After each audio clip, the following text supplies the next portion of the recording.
Now, in the second episode, which is on toolbars and widgets, what you're looking at right now is the course page, which is where you will get if you click on a specific course from the home page. I'm going to be pointing out how the page works, but there are two areas that you need to be aware of specifically. There's your toolbar, which is right here, and there are the widgets, which are these white boxes down in at the bottom of the page.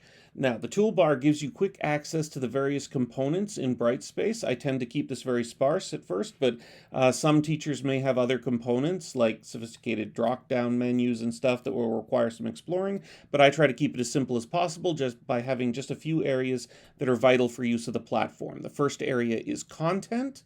This is where I will be posting the various modules that will be effectively the lessons for this course. I post them up there on a regular basis, but not a daily basis. They will usually cover multiple days of work and instructions.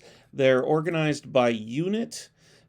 So if you click on content there, you'll see that this example course, which is a media studies course, has things identified into units. But if you click on those, you'll also see that those break down into individual modules, and that those modules further break down into content or occasionally other materials that are underneath each of those areas, and those will come out on a somewhat weekly basis. I will try to link everything to announcements as well, so that you don't have to necessarily go to content, but if you ever want to find anything directly, or if you have trouble finding things in the announcements, that will get you to most of the instructions, because most of the material, the links, the outlines, that's all going to be in content.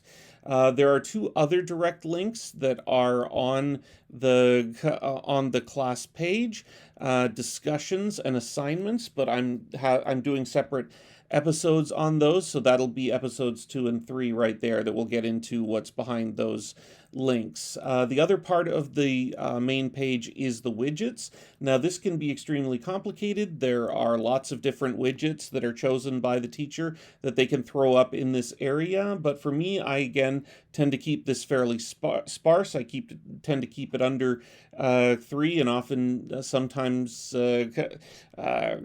just to that, because I find that, first of all, I like to make sure that people have access to their Google Apps, so they have the Google Apps functionality that is linked there. And then I tend to use primarily announcements, because announcements are the means by which I can directly communicate with you. These are called widgets, these things, and the announcement widget is a place where I can regularly link. It goes in chronological order, so it posts things and it identifies when things are going on, so you know when materials are posted, and I can post direct links to content, links to calendars, links to like websites or other materials. I can post videos in the announcements, and it's just a good way for me to get information out directly to you. And because the announcements are always labeled and numbered on a day-by-day basis, you can use that to keep up with what we're doing now and what we did while you were away. And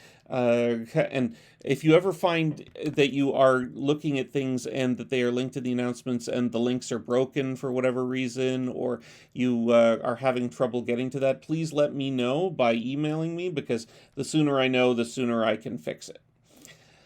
All right, next episode, we're going to address discussion forums.